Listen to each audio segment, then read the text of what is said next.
ಒಂದು ಹೊಲ ಅದ ಅಂದ ಬಳಕ ಅದಕ್ಕೆ ಒಬ್ಬರು ಮಾಲೀಕರು ಇರಬೇಕಲ್ಲ.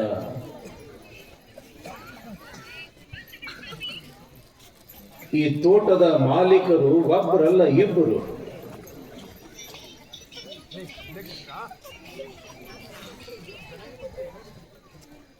ಅವರು ಯಾರು ಅಂತಂದ್ರೆ ಸರ್ವ ಮೂಲರಾಗಿರ್ತಕ್ಕಂಥ ಶಿವ ಮತ್ತು ಶಕ್ತಿ. ಅದನ್ನ ಸಾಮಾನ್ಯವಾಗಿ ಪ್ರಕೃತಿ ಮತ್ತು ಪುರುಷ ಅಂತ ಕರೀತಾರೆ. ಈ ಶಿವ ಮತ್ತು ಶಕ್ತಿ ಹೆಂಗ ಅದಾರ ಅಂತಂದ್ರ ಇವರು ಅಭಿನ್ನ. ಶಿವ ಬಿಟ್ಟು ಶಕ್ತಿ ಇಲ್ಲ, ಶಕ್ತಿ ಬಿಟ್ಟು ಶಿವ ಇಲ್ಲ. ನಿಮ್ಮ ಮದುವೆ ಆತು ಅಂತಂದ್ರೆ ಗಂಡ ಬಿಟ್ಟು ಹೆಂಡತಿ ಇಲ್ಲ, ಹೆಂಡತಿ ಬಿಟ್ಟು ಗಂಡ ಇಲ್ಲ.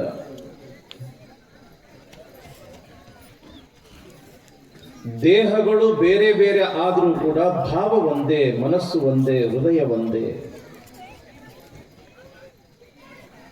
ಸರ್ವಮೂಲರಾಗಿರ್ತಕ್ಕಂಥ ಶಿವ ಮತ್ತು ಶಕ್ತಿ ಬಹಳ ಅನೂನ್ಯ.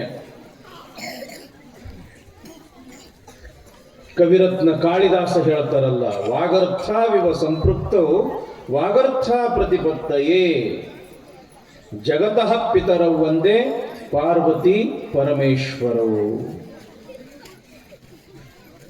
ಶಬ್ದ ಬಿಟ್ಟು ಅರ್ಥ ಇಲ್ಲ, ಅರ್ಥ ಬಿಟ್ಟು ಶಬ್ದ ಹೆಂಗಿಲ್ಲೋ ಹಂಗ ಶಿವನನ್ನ ಬಿಟ್ಟು ಶಕ್ತಿ ಇಲ್ಲ, ಶಕ್ತಿಯನ್ನ ಬಿಟ್ಟು ಶಿವ ಇಲ್ಲ. ಈ ಪ್ರಪಂಚಕ್ಕೆ ಇವರಿಬ್ರು ಮೂಲ, ಶಿವ ಮತ್ತು ಶಕ್ತಿ. ಶಕ್ತಿ ಏನು ಮಾಡ್ತಾಳ ಅಂತಂದ್ರೆ ಶಿವನ ಸಾನ್ನಿಧ್ಯದೊಳಗ ಈ ಎಲ್ಲಾ ಜೀವರಾಶಿಗಳನ್ನ ಸೃಷ್ಟಿ ಮಾಡ್ತಾಳ.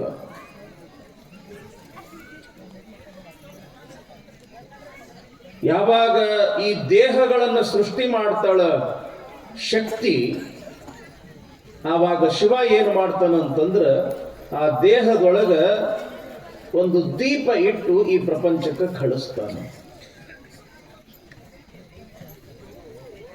ಶಕ್ತಿ ದೇಹಗಳನ್ನು ನಿರ್ಮಾಣ ಮಾಡಿದ್ರೆ ಶಿವ ಏನು ಮಾಡ್ದ, ಒಳಗಡೆ ಒಂದು ಜ್ಯೋತಿ ಇಟ್ಟು ಕಳಿಸದ,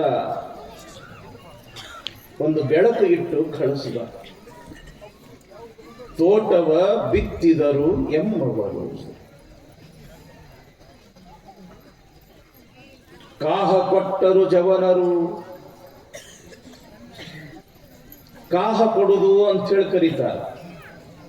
ಬಹುತೇಕ ನಮ್ಮ ಈ ಗ್ರಾಮ್ಯ ಭಾಷೆದೊಳಗೆ ಕಾವು ಕೊಡುವುದು ಅಂತ ಕರೀತಾರೆ. ಒಂದು ಪಕ್ಷಿ ತತ್ತಿ ಇಡ್ತದ, ತತ್ತಿ ಇಟ್ಟು ಏನ್ ಮಾಡ್ತದ, ಅದು ಅದರ ಮೇಲೆ ಕುಂಡಿರ್ತದ. ತನ್ನ ಬೆಚ್ಚಗಿನ ದೇಹದ ಸ್ಪರ್ಶ ಆ ತತ್ತಿಗೆ ಕೊಟ್ಟು ಕೊಟ್ಟು ಕೊಟ್ಟು ಕೊಟ್ಟು ಆ ತತ್ತಿಯಲ್ಲಿ ಏನು ಆ ಜೀವ ಬೆಳೀತದಲ್ಲ, ಆ ಬೆಳೆಯಲಿಕ್ಕೆ ಸಹಕಾರ ಮಾಡ್ತಕ್ಕಂಥದ್ದೇ ಆ ಪಕ್ಷಿಯ ದೇಹದ ಒಂದು ಕಾವ. ಅದಕ್ಕೆ ಕಾಹ ಕೊಟ್ಟರು ಜವನರು. ಕಾಹ ಕೊಡುವುದು ಅಂತಂದ್ರೇನು, ತನ್ನ ಅಧೀನದೊಳಗೆ ಇಟ್ಕೊಳ್ಳುವುದು, ತನ್ನ ಅಧೀನಕ್ಕೆ ಪಡ್ಕೊಳ್ಳುವುದು. ಶಕ್ತಿ ದೇಹಗಳನ್ನು ನಿರ್ಮಾಣ ಮಾಡಿದಳು. ಆ ದೇಹದೊಳಗ ಒಂದು ಜ್ಯೋತಿಯನ್ನ ಇಟ್ಟು ಪರಮಾತ್ಮ ಕಳಿಸಿದ ನಂತರ ಈ ದೇಹಗಳನ್ನ ಯಾರು ತಮ್ಮ ಅಧೀನದೊಳಗೆ ತಗೊಂಡ್ರು ಅಂತಂದ್ರ ಕಾಲ ಮತ್ತು ಕರ್ಮ. ಬಹಳ ಸೂಕ್ಷ್ಮವಾಗಿರತಕ್ಕಂಥ ವಿಚಾರ, ಬಹಳ ಆಳವಾಗಿರತಕ್ಕಂಥ ವಿಚಾರ. ಲಕ್ಷ್ಯ ಕೊಟ್ಟು ಕೇಳಿದ್ರಿ ಅಂತಂದ್ರ ಈ ಸೃಷ್ಟಿ ಹೆಂಗ ನಿರ್ಮಾಣ ಆತು, ಯಾರ ನಿರ್ಮಾಣ ಮಾಡಿದ್ರು, ಈ ದೇಹಗಳನ್ನ ಯಾರು ನಿರ್ಮಾಣ ಮಾಡಿದ್ರು, ಒಳಗ ಆತ್ಮ ಎಂಬತಕ್ಕಂಥ ಜ್ಯೋತಿಯನ್ನ ಯಾರು ಇಟ್ಟ ನಂತರ ನಾವು ಯಾರ ಅಧೀನ ಆಗಿ ನಾವು ಹೆಂಗ ಮಾಡಕತ್ತೀವಿ, ಹೆಂಗ ಇರಾಕತ್ತೀವಿ ಅನ್ನೋದನ್ನ ಬಹಳ ಸೂಕ್ಷ್ಮವಾಗಿ ತಿಳಿಸ್ತಾರ ಅಲ್ಲಮ ಪ್ರಭುದೇವರು. ಯಾವಾಗ ಈ ದೇಹಗಳ ನಿರ್ಮಾಣ ಆಯ್ತೋ ಆವಾಗ ಇಬ್ರು ಈ ಎಲ್ಲಾ ದೇಹಗಳನ್ನು ತಮ್ಮ ಅಧೀನದೊಳಗೆ ತಗೊಂಡ್ರು. ಅವ್ರು ಯಾರು ಅಂತಂದ್ರ ಕಾಲ ಮತ್ತು ಕರ್ಮ. ಕಾಲ ಅಂತಂದ್ರೆ ಯಾರು? ಸಮಯ. ನಾವೆಲ್ಲರೂ ಯಾರ ಅಧೀನ? ಕಾಲನ ಅಧೀನ, ಸಮಯದ ಅಧೀನ. ಎಲ್ಲಿ ತನಕ ಈ ಭೂಮಿ ಮೇಲೆ ನಾವು ಸಮಯ ಕೇಳಿ ಬಂದೀವಿ, ಆ ಸಮಯ ಮುಗಿತು ಅಂತಂದ್ರೆ ಮುಗಿದು ಹೊತ್ತು ನಾವು ಈ ಪ್ರಪಂಚ ಬಿಟ್ಟು ಹೋಗುವುದ ಇರಾಕ ಸಾಧ್ಯನೇ ಇಲ್ಲ. ಒಂದು ಕ್ಷಣವೂ ಕೂಡ ಇರಾಕ ಆಗುವುದಿಲ್ಲ. ಆಯುಷ್ಯ ಕ್ಷಣ ಏಕೋಪಿ ನ ಲಭ್ಯ ಸ್ವರ್ಣಕೋಟಿಭಿ. ಯಾವಾಗ ಇನ್ನೇನು ನಾನು ಸಾಯ್ತೀನಿ ಅಂತ ತಿಳ್ಕೊಂಡ ರಾವಣ, ಆಗ ಶಿವನಿಗೆ ಕೇಳ್ತಾನಂತ ರಾವಣ, ಹೇ ಶಿವ, ನನಗೆ ಇನ್ನಷ್ಟು ಆಯುಷ್ಯ ಕೊಡು. ಈ ಬಂಗಾರದ ಲಂಕೆಯನ್ನೇ ನಾನು ನಿನಗೆ ಕೊಡ್ತೀನಿ, ನನಗೆ ಇನ್ನೊಂದಿಷ್ಟು ಆಯುಷ್ಯ ಕೊಡು. ಆವಾಗ ಶಿವ ಅಂದನಂತ, ಇಂಥ ಒಂದು ಬಂಗಾರದ ಲಂಕೆ ಅಲ್ಲ, ನೀ ಕೋಟಿ ಬಂಗಾರದ ಲಂಕೆ ಕೊಡ್ತೀನಿ ಅಂದ್ರೂ ಕೂಡ ಸಮಯ ಕೊಡಕ್ಕಾಗೋದಿಲ್ಲ. ಯಾಕ? ನಿನ್ನ ಸಮಯ ಮುಗಿದದ. ನಮ್ದಾಗ್ಲಿ ನಿಮ್ದಾಗ್ಲಿ ಯಾರ್ದ ಆಗ್ಲಿ ಸಮಯ ಅನ್ನೋದು ಮುಗಿತು ಅಂತಂದ್ರೆ ಮುಗಿದು ಹೊತ್ತು.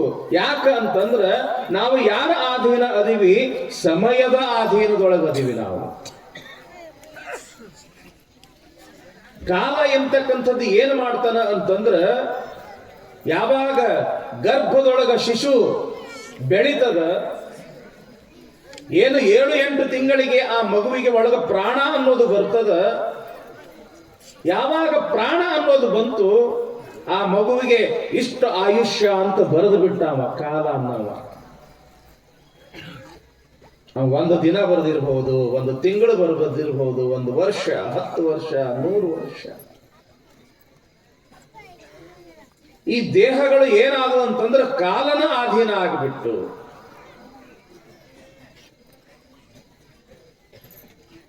ಒಂದು ಕಾಲ, ಇನ್ನೊಂದು ಕರ್ಮ. ಕಾಲ ಏನು ಮಾಡ್ದ ಅಂತಂದ್ರ ಇವನಿಗೆ ಇಷ್ಟು ಆಯುಷ್ಯ ಅಂತ ಬರ್ದ. ಕರ್ಮ ಏನು ಮಾಡ್ದ ಅಂತಂದ್ರ ಇವನಿಗೆ ಇಷ್ಟೇ ಸುಖ, ಇಷ್ಟೇ ದುಃಖ. ಇವ ಬಡವನಾಗೇ ಇರಬೇಕು ಅಥವಾ ಇವ ಶ್ರೀಮಂತನಾಗೇ ಇರಬೇಕು. ಇವನ ಜೀವನದೊಳಗೆ ಇಂತಿಂಥ ಘಟನೆಗಳು ಹಿಂಗಿಂಗ ನಡಿಬೇಕು ಅಂತ ತಿಳ್ಕೊಂಡು ಬರೆದವನು ಅವನಿಗೆ ಕರ್ಮ ಅಂತ ಕರಿತೀವಿ. ಕೆಟ್ಟ ಕಾರ್ಯಗಳಾದರೂ ಸಹಿತ ಅದು ಕರ್ಮನ ಸಂಕಲ್ಪ. ಒಳ್ಳೆಯ ಕಾರ್ಯಗಳಾದರೂ ಅದು ಕರ್ಮನ ಸಂಕಲ್ಪ. ಯಾವಾಗ ಮಹಾಭಾರತ ಯುದ್ಧ ಮುಗೀತು, ಮಹಾಭಾರತದ ಒಂದು ಪ್ರಸಂಗ ಬರುತ್ತದಲ್ಲ, ಅದು ವಸ್ತ್ರಾಪಹರಣ, ದ್ರೌಪದಿಯ ವಸ್ತ್ರಾಪಹರಣ ಒಂದು ಪ್ರಸಂಗ ಬರುತ್ತದೆ. ತುಂಬಿದ ಸಭೆಯೊಳಗ ದ್ರೌಪದಿಯ ಸೀರೆಯನ್ನು ಸೆಳೀತಾರೆ. ಆ ದಿವಸ ರಾತ್ರಿ ಕೌರವರ ಗುರು ಆಗಿರತಕ್ಕಂಥ ಕೃಪಾಚಾರ್ಯ ತನ್ನ ಶಿಷ್ಯನಾಗಿರ್ತಕ್ಕಂಥ ದುರ್ಯೋಧನನನ್ನ ಕರಿಯಾಕ ಕಳಿಸ್ತಾರೆ. ದುರ್ಯೋಧನ ಬಂದ, ಗುರುವಿಗೆ ನಮಸ್ಕಾರ ಮಾಡ್ದ. ಕೃಪಾಚಾರ್ಯರಿಗೆ ಕಣ್ಣು ಕಾಣಿಸ್ತಿರ್ಲಿಲ್ಲ, ಕುರುಡ್ರು. ನಾನು ಬಂದಿನ್ರಿ ಅಂತ ಹೇಳಂದ ದುರ್ಯೋಧನ. ಏನೋ ದುರ್ಯೋಧನ, ಎಂಥ ತಪ್ಪು ಕೆಲಸ ಮಾಡಿದ್ವಿ ಇವತ್ತು. ಅಣ್ಣನ ಹೆಂಡತಿ ಅಂತಂದ್ರೆ ತಾಯಿಗೆ ಸಮಾನ. ಅಂತ ತಾಯಿಗೆ ಸಮಾನಳಾಗಿರ್ತಕ್ಕಂಥ ದ್ರೌಪದಿಯನ್ನ ತುಂಬಿದ ಸಭೆಯೊಳಗ ಎಳೆದು ತಂದು ಆಕೆಯ ಸೀರೆಯನ್ನು ಸೆಳೆಸಿ ಅವಮಾನ ಮಾಡಿದೆಯಲ್ಲೋ ನೀನು. ನೀ ನನ್ನ ಶಿಷ್ಯ, ನನ್ನಲ್ಲಿ ಇರ್ತಕ್ಕಂಥ ಎಲ್ಲಾ ವಿದ್ಯೆಯನ್ನು ನಾನು ನಿನಗೆ ಕಲಿಸೀನಿ. ಯಾವುದು ಧರ್ಮ, ಯಾವುದು ಅಧರ್ಮ, ಯಾವುದು ಒಳ್ಳೆಯದು, ಯಾವುದು ತಪ್ಪುದು ಅಷ್ಟು ಗೊತ್ತಾಗುವುದಿಲ್ಲ ನಿನಗೆ. ಒಂದು ಧರ್ಮ ಅನ್ನೋದು ಗೊತ್ತಾಗ್ಲಿಲ್ಲ, ಅಧರ್ಮ ಅನ್ನೋದು ಗೊತ್ತಾಗ್ಲಿಲ್ಲ. ಆ ದ್ರೌಪದಿಯ ಸೀರೆಯನ್ನು ಸೆಳೆಸಿ ಅವಮಾನ ಮಾಡಿದೆಯಲ್ಲೋ ಹುಚ್ಚ ಅಂತ ತಿಳ್ಕೊಂಡು ಕೃಪಾಚಾರ್ಯರು ದುರ್ಯೋಧನನಿಗೆ ಬೈದಾಗ ದುರ್ಯೋಧನ ಒಂದು ಮಾತು ಅಂತನ ಎಂಥ ಮಾತದು, ಎಂಥ ಅದ್ಭುತ ಮಾತದು. ಗುರುಗಳೇ, ಜಾನಾಮಿ ಧರ್ಮಂ ನಚಮೇ ಪ್ರವೃತ್ತಿ, ಜಾನಾಮ್ಯ ಧರ್ಮಂ ನಚಮೇ ನಿವೃತ್ತಿ, ಕೇನಾಪಿ ದೇವೇನ ಹೃದಯ ಸ್ಥಿತೇನ ಯಥಾ ನಿಯುಕ್ತೋಸ್ಮಿ ತಥಾ ಕರೋಮಿ. ಗುರುಗಳೇ, ನನಗೆ ಯಾವುದು ಧರ್ಮ ಅನ್ನೋದು ಗೊತ್ತದ, ಯಾವುದು ಅಧರ್ಮ ಅನ್ನೋದು ಕೂಡ ಗೊತ್ತದ.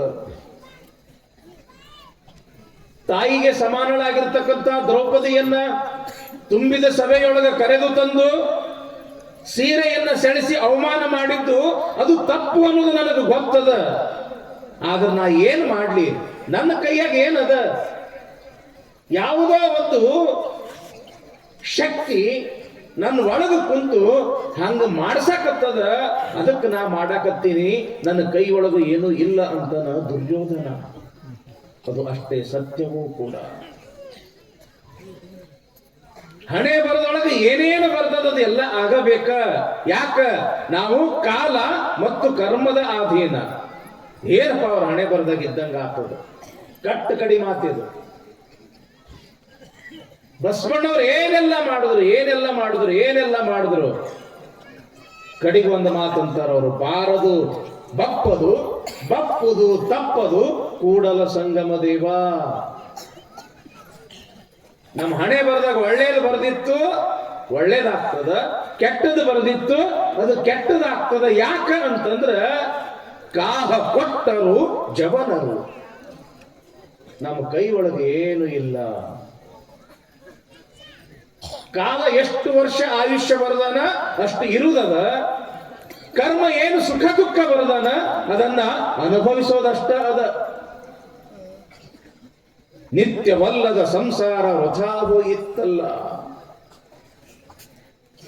ಕಾಲ ಮತ್ತು ಕರ್ಮದ ಆಧೀನದೊಳಗೆ ಯಾವಾಗ ಈ ದೇಹ ಸಿಕ್ತೋ ಆವಾಗ ಮಾಯಾ ಮೋಹದಿಂದ ಕೂಡಿರ್ತಕ್ಕಂಥ ಈ ಸಂಸಾರದ ಬಲೆಯೊಳಗೆ ಬಿದ್ದ ಯಾರು? ಈ ಜೀವಾತ್ಮ. ಸಂಸಾರದ ಬಲೆಯೊಳಗೆ ಬಿದ್ದು ಕ್ಷಣಿಕವಾಗಿರ್ತಕ್ಕಂಥ ಸುಖಕ್ಕ ಆಶೆಯನ್ನ ಮಾಡಿ ಹುಟ್ಟಿದಾಗಿನಿಂದ ಸಾಯು ತನಕ ಬರೀ ಮಾಯಾ ಮೋಹದೊಳಗ ಇದ್ದು ಗುಹೇಶ್ವರ ನಿಕ್ಕಿದ ಕಿಚ್ಚು ಹೊತ್ತಿಕ್ಕಲುಂಟು ಅಟ್ಟುಣಲಿಲ್ಲ.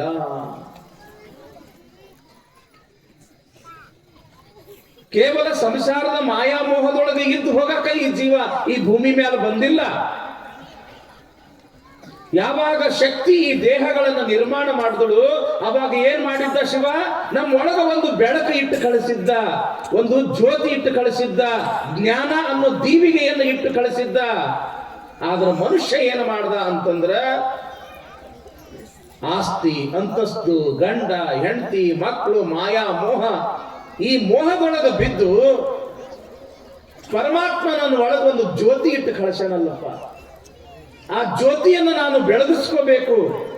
ಆ ಜ್ಞಾನವನ್ನ ಬೆಳಗಿಸ್ಕೊಂಡು ಅನುಭಾವದಡಗಿಯ ಮಾಡಿ ಅದಕ್ಕೆ ಅನುಭಾವಿಗಳು ಬಂದು ನೀವೆಲ್ಲ ಕೂಡಿ ಅದನ್ನ ಬೆಳಗಿಸ್ಕೊಂಡು ನಾವೆಲ್ಲರೂ ಜ್ಞಾನವನ್ನ ಸಂಪಾದನೆಯನ್ನ ಮಾಡಿಕೊಂಡು ಆ ಜ್ಞಾನದ ಬಲದಿಂದ ನಾವು ಪರಮಾತ್ಮನನ್ನ ಕೂಡಬೇಕು ಎಂಬತಕ್ಕಂಥದ್ದನ್ನ ಈ ದೇಹಗಳು ಈ ಜೀವಾತ್ಮರೆಲ್ಲ ಮರೆತು ಬಿಟ್ರಲ್ಲ ಅಂತ ತಿಳ್ಕೊಂಡು ಅಲ್ಲಮ ಪ್ರಭುದೇವರೇ ಹೇಳ್ತಾರೆ, ನಿತ್ಯವಲ್ಲದ ಸಂಸಾರ ವೃಥಾ ಹೋಯಿತ್ತಲ್ಲ. ಹೆಂಗ ಬತ್ತು ಹಂಗ ಹೋಗ್ಬಿಡ್ತು ಈ ಶರೀರ.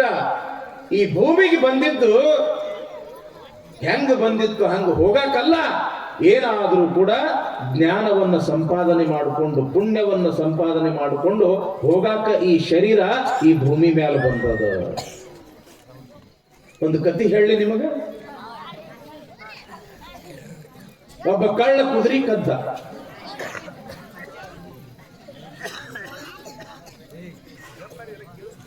ಸೊಲ್ಲಾಪುರ ಅಂತ ಪ್ಯಾಟಿಗೆ ಒಯ್ದ ಮಾರಾಕ ಅಂತ. ಅಗ್ದಿ ಪಂಚಕಲ್ಯಾಣಿ ಕುದುರೆ ಅದು. ರಾಜ ಮಹಾರಾಜರು ಉಪಯೋಗ ಮಾಡತಕ್ಕಂತಹ ಕುದುರೆ.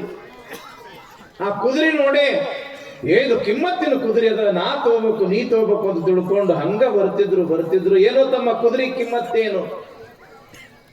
ಇವ ಕುದುರೆ ಕಟ್ಟಿದ್ರೆ ಕುದುರೆ ಕಿಮ್ಮತ್ತು ಗೊತ್ತಾಗ್ತಿತ್ತು. ಕಳ್ಳಿವ ಕದ್ದು ತಂದಾನ, ಕುದುರೆ ಕಿಮ್ಮತ್ತು ಇವನಿಗೇನು ಗೊತ್ತಾ? ನೀವ ಹೇಳ್ರಿ ಒಂದು ಮಾತ. ಮೊದಲನೇ ಗಿರಾಕಿ ಕೇಳ್ತು, ನಾ ಇದಕ್ಕೆ 1,00,000 ರೂಪಾಯಿ ಕೊಡ್ತೀನಿ. ಹಾಂದ ಇವ ಕಳ್ಳ. ಮೊದಲನೇ ಗಿರಾಕಿನೇ 1,00,000 ರೂಪಾಯಿ ಕೇಳ್ತಾನಂತಂದ್ರೆ ಇದ್ರ ಕಿಮ್ಮತ್ ಇನ್ನೂ ಬಹಳ ಹೆಚ್ಚಿಗಿದ್ದಂಗದ. ಕೇಳಿದ್ರು ಸಾಯಂಕಾಲ ತನಕ ಕೇಳಿದ್ರು, 5 ಲಕ್ಷ ತನಕ ಕೇಳಿದ್ರು, ಕೊಡ್ಲಿಲ್ಲ. ಸಾಯಂಕಾಲ 7 ಗಂಟೆ ಆಯ್ತು, ಒಂದು ಗಿರಾಕಿ ಬಂತು, ತಮ್ಮ ಕುದುರೆ ಕಿಮ್ಮತ್ತೇನು? ಇಲ್ಲಿ ತನಕ 5 ಲಕ್ಷ ರೂಪಾಯಿ ಕೇಳ್ಯಾರ, ನಾ 10 ಲಕ್ಷ ರೂಪಾಯಿ ಕೊಡ್ತೀನಿ ಅಂದ. ಓಹೋ ಕೊಡ್ತೀನಿ ಅಂದ. ಯಾವಾಗ 10 ಲಕ್ಷ ರೂಪಾಯಿ ಕೇಳ್ದ, ಕೊಡ್ತೀನಿ ಅಂತ ಹೇಳಂದ ಇವ ಕಳ್ಳ. ಹಾಗಾದ್ರೆ ರೂಪಾಯಿ ಅಲ್ಲ, 2 ರೂಪಾಯಿ ಅಲ್ಲ, 10 ರೂಪಾಯಿಗೆ 10 ಲಕ್ಷ ರೂಪಾಯಿ ಕೊಡ್ತೀನಿ. ಮತ್ತೆ ಈ ಕುದುರೆ ಕುಂಟತೈತೋ ಕೆಡತೈತೋ ಅನ್ನೋದು ನನಗೆ ಹೆಂಗ್ ಗೊತ್ತಾಗಬೇಕು? ಅದಕ್ಕೆ ಒಂದು ರೌಂಡ್ ಹಿಂಗ್ ಹೋಗಿ ಹಿಂಗ ಬರ್ತೀನಿ ಅಂದ ಅವ. ಯಾರು ಬೇಡ ಅಂತಾರ ಅಂತ ತಿಳ್ಕೊಂಡು ಲಗಾಮ ಅವನ ಕೈಯಾಗ ಕೊಟ್ಟ. ಬರೋ ತನಕ ಇವ್ ಕಾಲಂದಟ್ಟು ಇಲ್ಲೇ ನೋಡ್ಕೊಂತ ನಿಂದ್ರು ಅಂತ ಹೇಳ್ದ. ನೋಡ್ಕೊಂತ ನಿಂತ. ತಾಸಾತು, 2 ತಾಸಾತು, 3 ತಾಸಾತು, ಹೋದವ ಬರ್ಲೇ ಇಲ್ಲ. ಒಬ್ಬ ಯಾವನೋ ಬಂದು ಕೇಳ್ದ, ಏನು ತಮ್ಮ ಕುದುರೆ ಹೆಂಗ್ ಹೋತು? ಅದು ಹೆಂಗ್ ಬಂದಿತ್ತು ಹಂಗ ಹೋತು. ಅದು ಹೆಂಗ ಬಂದಿತ್ತು ಹಂಗ ಹೋತು. ಈ ಜೀವಾತ್ಮನು ಕೂಡ ಈ ಭೂಮಿಗೆ ಬಂದದ. ಇದು ಹೆಂಗ ಬಂದೈತೆ ಹಂಗ ಹೋಗಾಕ ಬಂದಿಲ್ಲ. ಇಂಥ ಒಂದು ಮಠ ಮಂದಿರ ಕಾರ್ಯಕ್ರಮದೊಳಗೆ ಭಾಗಿಯಾಗಿ ಬಸವಾದಿ ಶಿವಶರಣರ ಮಹಾತ್ಮರ 4 ವಚನಗಳನ್ನ ಕೇಳಿ ಕೇಳಿ ತಿಳ್ಕೊಂಡು ಪುಣ್ಯವನ್ನ ಸಂಪಾದನೆ ಮಾಡಿ ಈ ಪ್ರಪಂಚವನ್ನ ಗೆದ್ದು ಹೋಗಾಕ ಈ ಜೀವ ಬಂದೈತೆ ಹೊರತು ಸೋತು ಹೋಗಾಕ ಬಂದಿಲ್ಲ.